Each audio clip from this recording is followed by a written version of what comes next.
UP में पंचायत चुनाव की तारीखों का ऐलान। 17 मार्च तक आरक्षण का कार्य पूरा करे सरकार। 30 अप्रैल तक प्रधानों के चुनाव करा ले सरकार। अमरोहा जाते समय 2 बार हादसा। भाजपा नेता की कार से भिड़ी प्रियंका गांधी की गाड़ी। अमरोहा से होकर रामपुर जा रहा था प्रियंका का काफिला। मेरठ में लव जिहाद में फंसी एक और मासूम। पुलिस ने छात्रा को किया बरामद। पुलिस के हत्थे चढ़े 2 आरोपी। अयोध्या में मस्जिद को आवंटित जमीन पर विवाद। हाईकोर्ट लखनऊ बेंच में दाखिल की गई याचिका। आवंटित 29 एकड़ जमीन में से 5 एकड़ को बताया विवादित। लखनऊ में मेट्रो पिलर पर विज्ञापनों के लिए देना होगा शुल्क। नगर निगम को देना होगा ये शुल्क। बनाए गए नियम।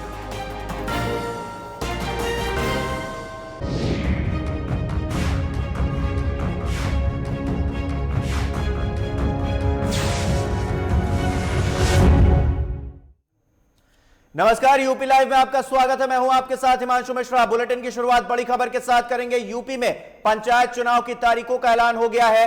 हाईकोर्ट ने पंचायत चुनाव की जो निर्धारित तारीख है उसको चयन कर दिया है। 17 मार्च तक आरक्षण का काम पूरा करे सरकार, ऐसा आदेश दिया गया है। 30 अप्रैल तक प्रधानों के चुनाव करा ले, ऐसा कोर्ट ने आदेश दिया है। 15 मई तक जिला पंचायत अध्यक्षों के चुनाव, 15 मई तक ही ब्लॉक प्रमुख के चुनाव भी कराए जाए। हाईकोर्ट ने आयोग और सरकार को यह आदेश दिया है। उत्तर प्रदेश में पंचायत चुनाव का रास्ता अब साफ हो गया है। विजय उपाध्याय की याचिका पर हाईकोर्ट का यह आदेश निकलकर सामने आया है। राज्य निर्वाचन आयोग के रुख पर कोर्ट नाराज है।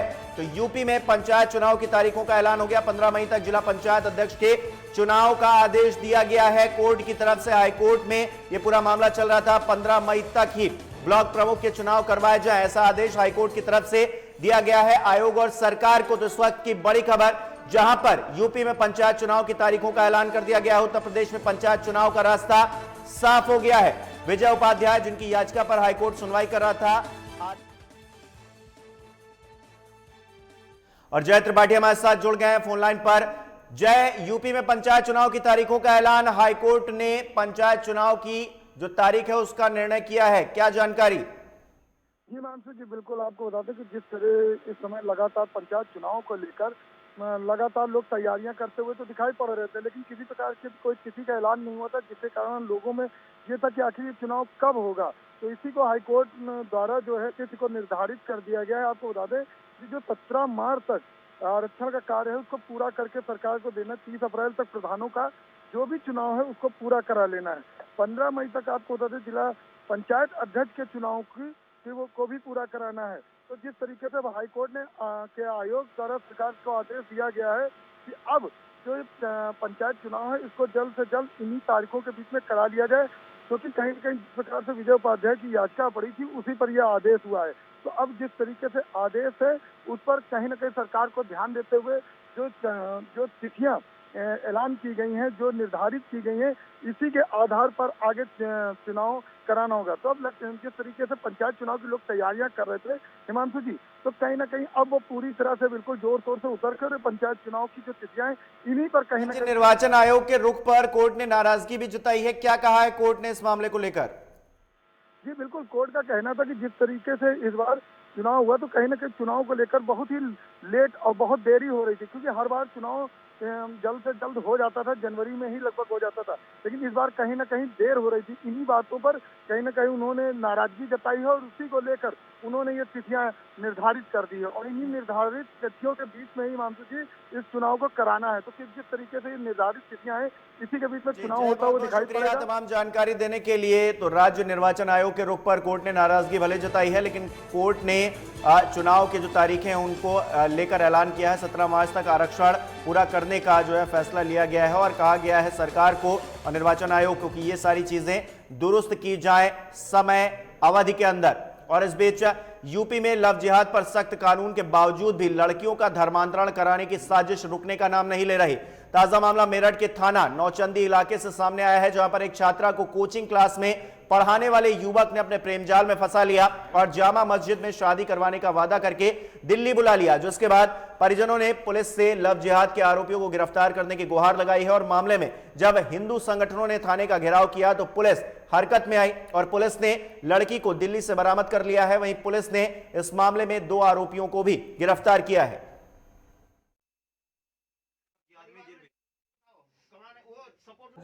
थाना नौचंदी क्षेत्र में हिंदू लड़की 17-18 साल वर्षीय है, हिंदू लड़की, उसको अमान नाम का व्यक्ति अमन नाम बताकर उसको बहला फुसलाकर घर से जो है दोपहर 1:30 बजे वो गई है और उसे अकेला भेजा गया यहाँ से दिल्ली। और धर्मांतरण और जो भी जिस तरीके का अभी सामने आया कि भाई उसका कुछ कन्वर्जन और शादी के लिए बहला फुसला के उसे भेजा गया था।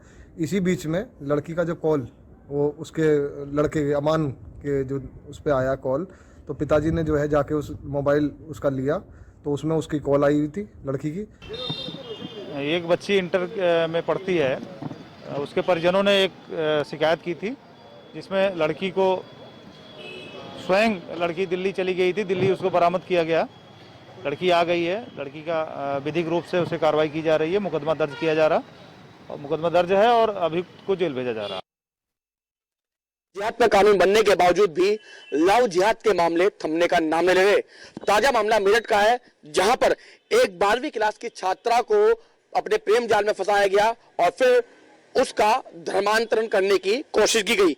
हिंदू जागरण मंच के तमाम कार्यकर्ता थाने पहुंचे और जो बच्ची है, जो छात्रा है, उसके परिवार के साथ मिलकर पुलिस में शिकायत की और उसके बाद बच्ची को सकुशल बरामद कर लिया गया। यहाँ तमाम जो हिंदू जागरण मंच के जो कार्यकर्ता हैं वो मेरे साथ मौजूद है। सबसे पहले मैं जो हिंदू जागरण मंच के महानगर अध्यक्ष हैं सचिन सोरेन, उनसे बातचीत करूंगा। सचिन जी, क्या मामला है? लगातार लव जिहाद अभी भी क्यों बढ़ रहे हैं जबकि यूपी में कानून बन गया है लव जिहाद पर?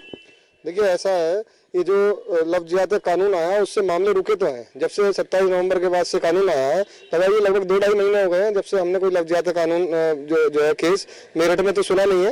ये पहला मामला मेरे संज्ञान में आया तो जब थाने पहुंचे, लड़की के जो पीड़ित पिता है तो उनके साथ हम थाने गए। फिर थाने जाके जो पूरा मामला हमने इंस्पेक्टर से बात करी, पूरी विचार करके इसमें जो हमने देखा कि लड़की जो अमान है, जो एक स्कूल है एल ब्लॉक की तरफ, शिशु मंदिर के नाम से, उसमें वो शिक्षक है लड़का अमान, और वही नंदन एकेडमी के नाम से सेक्टर 9 में एक इंस्टीट्यूट है, तो वो दोनों ही जगह पढ़ाता था। अब शिक्षा एक तरीके से कलंक जो शिक्षकों के नाम पे लगा है, तो मेरे हिसाब से तो बहुत ही दुर्भाग्यपूर्ण स्थिति है ये कि आज शिक्षा का जो एक चैनल है वो भी बदनाम हो रहा है। हिंदू समाज की हमारी लड़कियां और भी, ये तो सभी धर्मों की, सभी समाज की बात है। सचिन जी, मेरे साथ भाई साहब कुलदीप जी, आपने भी पिछली बार जब लव जिहाद के लगातार तमाम मामले मेरठ में देखने के मिले थे, आपने आवाज उठाई थी, थाने में घेराव भी किए थे, उसके बाद कानून भी बना दिया सरकार ने, लेकिन कानून बनने के बाद अभी तक लगाम क्यों नहीं लग पाई? क्योंकि अब तो नहरे तरीके से लड़की को पंजाले फंसा जा रहा है। हाँ, ये जो मामला भी सामने मेरठ के अंदर आया है 27 नवंबर के बाद में, अभी तक जो है इस तरीके की कोई मामला नहीं आ पा रहा था, लेकिन ये जो मामला एक निकल कर आया है कि शिक्षा के मंदिर में इस तरीके का जो कुकृत्य हुआ है, इससे बड़ा हिंदू समाज जो है बड़ा शोचनीय स्थिति में पड़ गया है और इसकी जबरदस्त विरोध जो है हम लोग कर रहे हैं। और जैसे ये मामला आया, इसका अध्यक्ष जी ने और सबने, पूरी टीम ने मिलकर इसका जो विरोध करके इसको पकड़वाने की कोशिश करी है और आगे भी ये कोशिश जारी करती रहेंगे। लेकिन इस तरीके का मामला के पहली बार हमारे सामने आया कि शिक्षा के मंदिर में जो व्यक्ति शिक्षा देने के लिए स्कूल में आ रहे हैं, वो किस प्रकार की जो है अपनी जो स्ट्रेटेजी है उसको लागू करने जा रहे हैं। तो बिल्कुल ये हिंदू जागरण मंच के कार्यकर्ता, महानगर अध्यक्ष भी हैं, महामंत्री भी हैं और तमाम जो कार्यकर्ता हिंदू जागरण मंच के वो यहाँ पर हैं, जिन्होंने ये केस खोला है। अब जिस तरीके से देखा जा रहा है कि जो लव जिहादी है उन्होंने नया तरीका अपनाया है लड़कियों को, भोली भाली लड़कियों को अपने जाल में फंसाने का। अब उन्होंने शिक्षा के मंदिर में लव जिहाद का पाठ पढ़ाना शुरू कर दिया है और भोली भाली लड़कियों को अपने जाल में फंसाना शुरू कर दिया है। और अब हिंदू जागरण मंच जाएगा, स्कूल जाएगा, कॉलेज जाएगा, इंस्टीट्यूट जाएगा, हर जगह जाके अपना अभियान चलाएगा और ऐसे शिक्षकों या ऐसे जो स्टूडेंट वहां पढ़ रहे हैं, जो इन भोली भाली लड़कियों को अपने जाल में फंसा रहे हैं, उनकी जांच करेगा और उन पर सख्त कार्रवाई भी करेगा। मेरठ से की पार्थ सागर के साथ लोकेश टंडन, लाइव टुडे।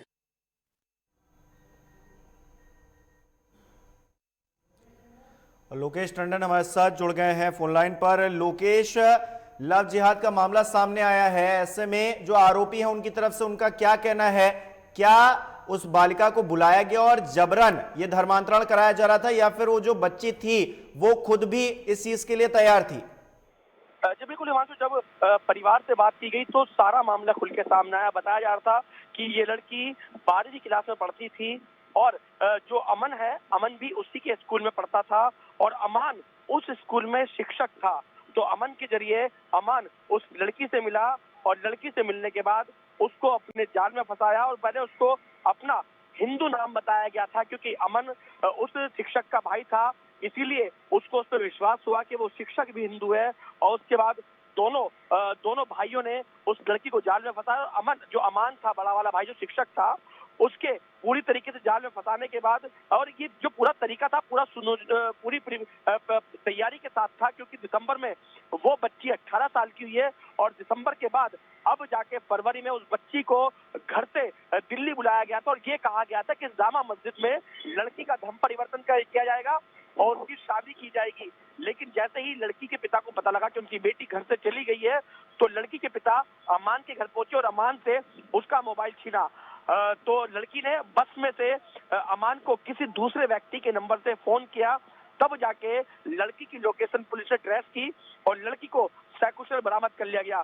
फिलहाल पुलिस ने अमन और इस मामले में लड़की का बयान बहुत ज्यादा इंपॉर्टेंट हो जाता है, क्योंकि आप जिस तरह से बता रहे हैं कि वो 18 साल की कंप्लीट हो गई है, तो ऐसे में अगर वो 18 की कंप्लीट हो गई है तो कानूनी रूप से उसको अधिकार मिल जाता है और ऐसे में उसका बयान बहुत मायने रखता है। क्या उस बच्ची से बात हो पाई है जिसके साथ ये पूरा मामला है, जिसके दरमियान?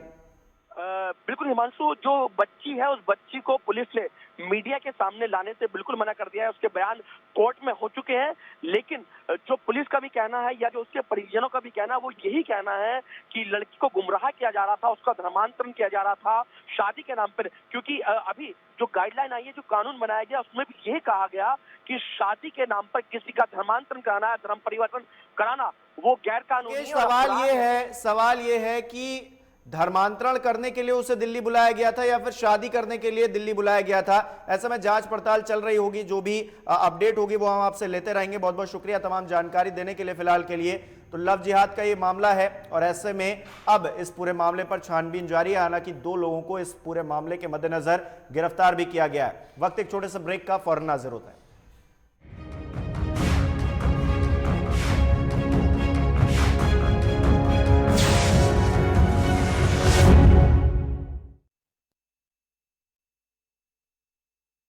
घर में आएगी खुशियाँ जब दूध की नदियाँ बहे।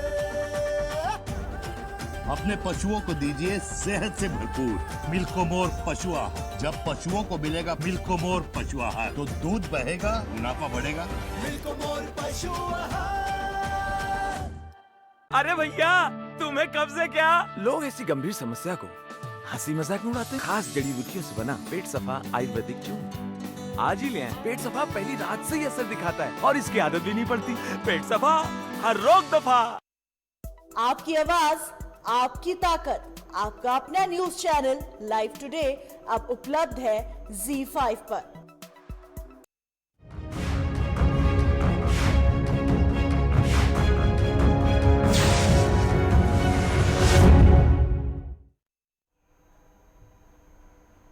ब्रेक के बाद आपका एक बार फिर स्वागत है। हरदोई के देहात कोतवाली इलाके में कुछ दिनों पहले लापता हुए 6 साल के मासूम का शव गांव के ही पास एक तालाब में प्लास्टिक की बोरी में बंधा मिलने से इलाके में हड़कंप मच गया।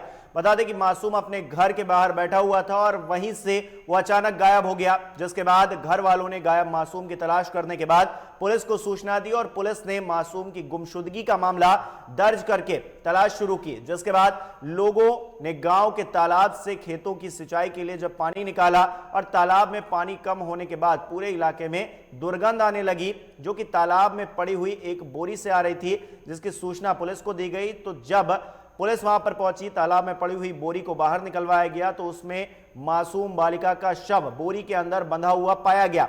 वहीं पुलिस ने मासूम के शव को पोस्टमार्टम के लिए फिलहाल भेज दिया है और मामले की जांच पड़ताल शुरू कर दी है।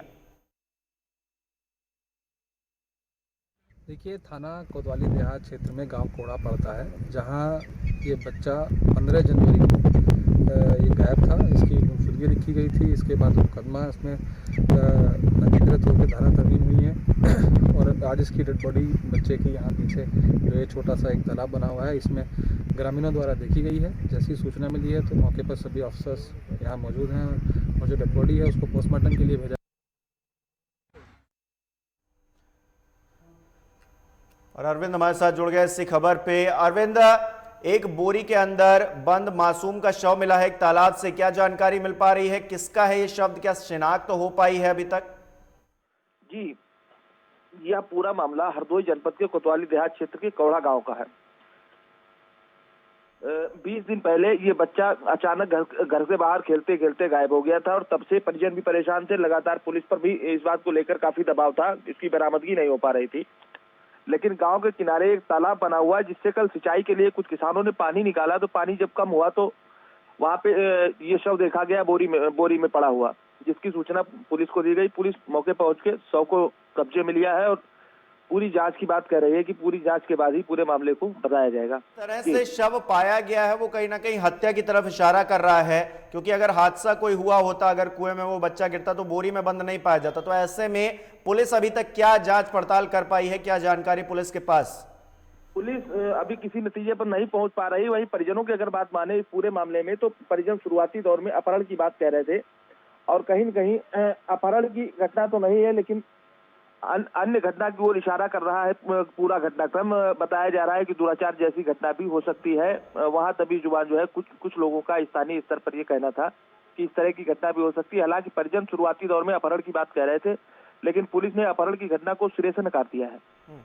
बहुत बहुत शुक्रिया अरविंद तमाम जानकारी देने के लिए। तो शव मिलने से इलाके में हड़कंप मच गया है। एक मासूम बच्चे का शव बरामद हुआ है, तालाब के अंदर से एक बोरी में बंद था और ऐसे में हत्या की तरफ ये पूरी जो घटना को अगर ध्यान से देखें तो उसकी तरफ इशारा होता है। हालांकि पुलिस मामले की जांच पड़ताल कर रही है, पता चलेगा कि आखिरकार क्या वजह है उस बच्चे की मौत की। अगली खबर का रुख करेंगे अमरोहा के नेशनल हाईवे पर स्थित जोया कस्बे के पास में कांग्रेस महासचिव प्रियंका गांधी के काफिले की गाड़ी बीजेपी नेता की गाड़ी से टकरा गई, जिसके बाद प्रियंका गांधी के काफिले में चल रही जो है काफी हलचल मच गई। कई गाड़ियां आपस में टकरा गई उस काफिले में भी। वहीं हादसे के बाद प्रियंका गांधी रामपुर के लिए रवाना हो गई और इस मामले में क्षतिग्रस्त वाहनों को पुलिस ने कब्जे में ले लिया है। इस मामले में कांग्रेस के प्रदेश सचिव सचिन चौधरी ने बीजेपी नेताओं पर आरोप लगाते हुए कहा कि यह हादसा जानबूझकर किया गया है।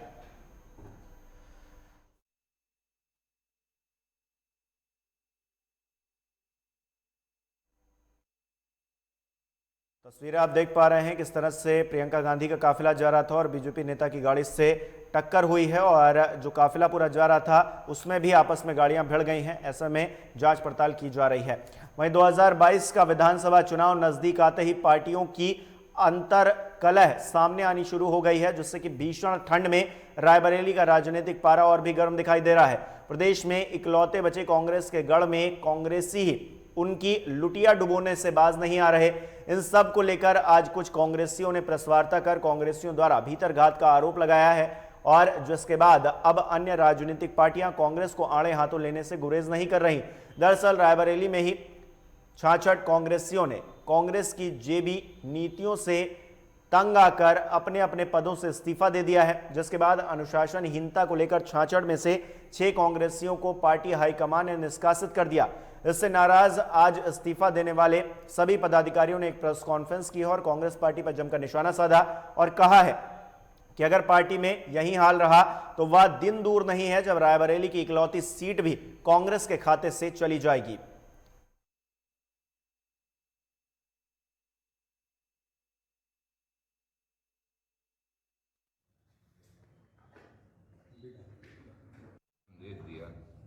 राजीव गांधी जी के जमाने में आज इन लोगों को कहां कांग्रेस के हैं, ये पूरी तरह से जो कांग्रेसी विचारधारा के लोग हैं उनको हटाना चाहते हैं, उनको दूर करना चाहते हैं। बस मेरी एक दरख्वास्त है आज मीडिया के माध्यम से कि मेरी आवाज को प्रियंका गांधी और सोनिया गांधी जी समझे और जाने, नहीं तो हाल वही हश्र होगा जो अमेठी का हुआ है।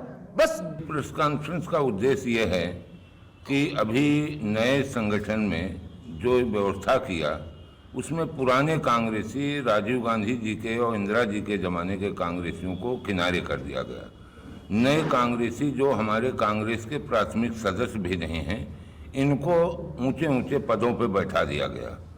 इसलिए हम लोगों की नाराज़गी यह है कि हमारे न्याय पंचायत के अध्यक्षों ने कुछ बात अपने हाईकमान तक पहुंचाना चाहा, उनको मनमाने तरीके बगैर किसी संविधान विरोधी काम करके कांग्रेस का उनको निष्कासित कर दिया गया। वहीं अयोध्या में शहीद अशफाक उल्लाह खान की शहादत स्थल मंडल कारागार में चौरी चौरा शताब्दी महोत्सव का आयोजन किया गया। जहां पर शहीद अशफाक उल्लाह खान की प्रतिमा पर माल्यार्पण से महोत्सव की शुरुआत हुई। इस दौरान विधायक वेद प्रकाश गुप्ता, महापौर ऋषिकेश उपाध्याय समेत कई अन्य अधिकारी भी मौजूद रहे। वहीं नेताओं, अधिकारियों और यहां पर मौजूद सभी विद्यार्थियों ने वंदे मातरम का गान करके शहीदों को याद किया है। वहीं चौरी चौरा शताब्दी के मौके पर शहीदों की स्मृति पूरे वर्ष भर में याद की जाएगी, जिसके लिए पूरे साल विश्वविद्यालय, महाविद्यालय, विद्यालयों में चौरी चौरा महोत्सव के कार्यक्रम आयोजित किए जाएंगे। देखिए, प्रदेश शासन के निर्देश पर माननीय मुख्यमंत्री जी की प्रेरणा से आज पूरे प्रदेश में जो है वो चौरी चौरा महोत्सव की शुरुआत हो रही है। यह महोत्सव 1 वर्ष चलेगा। आज जनपद में जितने भी हमारे शहीदों के स्मारक हैं उस पर सुबह सुबह जो है वो प्रभात फेरी का कार्यक्रम हुआ है वहाँ तक, और वंदे मातरम का गायन हुआ है। यहाँ पर जो हमारे प्रमुख जो स्वतंत्रता संग्राम सेनानी के जो परिवार के लोग हैं, और ख़ास करके जो सेना में भी जो शौर्य चक्र विजेता हमारे जनपद में 2 हैं, उनका भी यहाँ पे सम्मान किया गया। शाम को भी कुछ कार्यक्रम होंगे, जैसे शहीद स्मारक जो राजकीय उद्यान में है वहाँ पर दीप जलाने का कार्यक्रम होगा और पुलिस धुन वहाँ पे बजाया जाएगा। इसी प्रकार से अन्य भी जितने भी शहीद स्मारक है वहाँ पे एक कार्यक्रम होगा। इसके अलावा फिर पूरे वर्ष भर कुछ न कुछ कार्यक्रम इसमें होने हैं। ललितपुर में समाजवादी पार्टी के जिला अध्यक्ष के नेतृत्व में ग्रामीणों ने राजघाट बांध के गेट बंद किए जाने की मांग को लेकर जिलाधिकारी को ज्ञापन सौंपा है। ग्रामीणों ने बताया कि बांध का लेवल वर्तमान में 64 मीटर है और बांध के गेट खुलने से लगभग 6 लाख क्यूसेक पानी छोड़ा जा रहा है। साथ ही 4 लाख क्यूसेक पानी पावर टरबाइन से निकल रहा है। वहीं उन्होंने बताया कि किसानों को सिंचाई के पानी की आवश्यकता है। नहर निकली है, उससे 25 गांव के किसानों को पानी मिलता है और उसका जो लेवल है वो 64 मीटर है। राजघाट बांध में इस समय 65 मीटर पे पानी है और किसी षड्यंत्र के तहत उसके 2 गेट खोल दिए गए हैं, जिनसे 6 लाख क्यूसेक पानी डिस्चार्ज हो रहा है और 4 लाख क्यूसेक पानी टरबाइन से जा रहा है। तो मतलब 10 लाख क्यूसेक पानी निकल रहा है और उसकी वजह से जो राजघाट की जो लेवल है वो 64 पे आ जाएगा। 1-2 दिन के अंदर 64 पे आ जाएगा तो नहर बंद हो जाएगी। वहीं लखनऊ में उप मुख्यमंत्री डॉक्टर दिनेश शर्मा ने शहीद स्मारक पहुंचकर शहीदों को पुष्प अर्पित कर श्रद्धांजलि दी है। बीजेपी सरकार आज चौरी चौरा शताब्दी समारोह मना रही है। दिनेश शर्मा ने शहीद भगत सिंह की प्रतिमा पर माल्यार्पण कर उन्हें नमन किया। परमवीर चक्र विजेता कैप्टन मनोज पांडे के पिता गोपी चंद्र पांडे समेत कई लोगों को सम्मानित भी किया गया। इस मौके पर मेयर संयुक्ता भाटिया, डीएम अभिषेक प्रकाश समेत शहीदों के परिजन भी मौजूद रहे। डॉक्टर दिनेश शर्मा ने चौरी चौरा शताब्दी के महत्ता के बारे में बताया है। भारत में हमेशा से क्रांतिकारी लोग जन्म लेते रहे हैं और उनके ही बलिदान से आज हमें यह आज़ादी मिली है। भारत के जो स्वतंत्र संग्राम सेनानी थे, जो सहयोग आंदोलन में शामिल होने वाले लोग थे, उन्होंने इसकी प्रतिक्रिया में जो वहाँ का चौरी चौरा का जो थाना था उसमें आग लगा दी और उसको आज 100 साल के बाद मैं माननीय मुख्यमंत्री जी को बधाई दूंगा कि उन्होंने चौरी चौरा के इस कार्यक्रम को पूरे प्रदेश में मनाने का निश्चय किया है और हर जिले में ये कार्यक्रम हो रहा है। आज़ादी के जो हमारे स्वतंत्र संग्राम सेनानी हैं उनको हम लोग स्मृत करना, उनकी मूर्ति पर माल्यार्पण करना, शहीद स्थलों पर पुष्पांजलि करना, आज़ादी के तराने गाना और एक प्रकार से स्वतंत्रता संग्राम सेनानियों के परिजनों को या स्वतंत्रता संग्राम सेनानियों को सम्मानित करना, इसका कार्यक्रम हम लोगों ने जगह जगह हर जिले में किया है। वहीं रायबरेली में दीवार ढहने से मलबे में दबकर किसान की मौत हो गई। वहीं सूचना पर पहुंची पुलिस ने शव को कब्जे में लेकर पोस्टमार्टम के लिए भेज दिया है और मामले की जांच शुरू कर दी है। बताया जा रहा है कि दीवार काफी जर्जर थी, जिससे यह हादसा हो गया। घटना के बाद गांव में कोहराम मचा हुआ है। ये जो है खेत से घूम के जा रहे थे अपने घर के लिए, हाँ। तो अचानक दीवार जो है गिर पड़ी है, दीवार गिर पड़ी है ऊपर जी। अच्छा, आप कहाँ के हैं? यही गांव के हुल्लकपुर रहने। ये आपके गांव के ही सदस्य? गांव के ही। ठीक। फिरोजाबाद जिले में टुंडला आगरा रेल खंड पर एतमादपुर टुंडला स्टेशन के बीच में एक मालगाड़ी में 3 अज्ञात बदमाशों ने गोलियां चलाई। रेलवे सुरक्षा बल के उप निरीक्षक अमित कुमार ने बताया है कि खुर्जा से भावपुर जा रही मालगाड़ी एक फ्रंट कॉरिडोर से गुजर रही थी। उसी दौरान सुबह 6:14 पर पोल संख्या 733 के पास में नकाबपोश 3 बदमाशों ने मालगाड़ी के ड्राइवर कैबिन पर गोलियां चलाई। उन्होंने बताया कि मालगाड़ी चालक मानसिंह मीणा ने तत्काल ब्रेक लगाए और कंट्रोल रूम को सूचना दी, जिसके बाद आला अधिकारी मौके पर पहुंचे। कुमार ने बताया है कि रेलवे पुलिस ने आरपीएफ के साथ मिलकर इस संबंध में अज्ञात बदमाशों के खिलाफ मामला दर्ज कर लिया है और घटना की जांच पड़ताल की जा रही है। आज KM 4+5 थी, लॉन्ग हॉल बोलते हैं उसको। उस गाड़ी के ड्राइवर ने रिपोर्ट किया है न्यू टुंडला स्टेशन पे कि किलोमीटर नंबर 730 का 33 पे किसी 3 अज्ञात व्यक्तियों द्वारा गाड़ी पे इंजन पे फायर किया गया है, ऐसा सूचना है। अभी सिविल पुलिस एतमादपुर के SHO उस मामले की इन्वेस्टिगेशन कर रहे हैं और GMC में गाड़ी को रुकवा के उसकी फोरेंसिक जांच होगी कि मामला गोली का है या किसी दूसरी चीज का है। अभी अंडर इन्वेस्टिगेशन है। बहराइच में ARTO प्रवर्तन अशोक कुमार ने रोडवेज बसों की स्थिति का जायजा लिया और व्यवस्थाएं दुरुस्त करने के निर्देश दिए। साथ ही ARTO अशोक कुमार ने जनता से अपील की है कि सड़क पर हुए हादसों में घायल लोगों को बिना किसी डर के अस्पताल पहुंचाएं। उन्होंने बताया कि ऐसे लोगों को विभाग की तरफ से पुरस्कृत किया जाएगा और जो भी घायल हैं उनको अस्पताल पहुंचाया जाए। में ये कहा गया है कि जो भी गाड़ियों के फिटमेंट को है उनको चेक किया जाए और जो भी रोड यूजर्स हैं वो सीट बेल्ट हेलमेट लगाते हैं कि नहीं लगाते हैं उसको देखा जाए। उसके तहत आज हम लोग जो है रोडवेज के गाड़ियों का फिटमेंट चेक करने आए हैं कि गाड़ियों की अच्छी सीटिंग सुविधा है कि नहीं है, रिफ्लेक्टर लगे हैं कि नहीं लगे हैं, बैक लाइट लगा कि नहीं लगा, क्योंकि कोहरा बहुत तेज हो रहा है। कोहरे में रिफ्लेक्टर और फॉग लाइट का बहुत ज़्यादा महत्व है। अगर वो नहीं लगा होता तो गाड़ी एक्सीडेंट होने की संभावना रहती है। और इसी के साथ इस बुलेटिन में इतना ही। नमस्कार।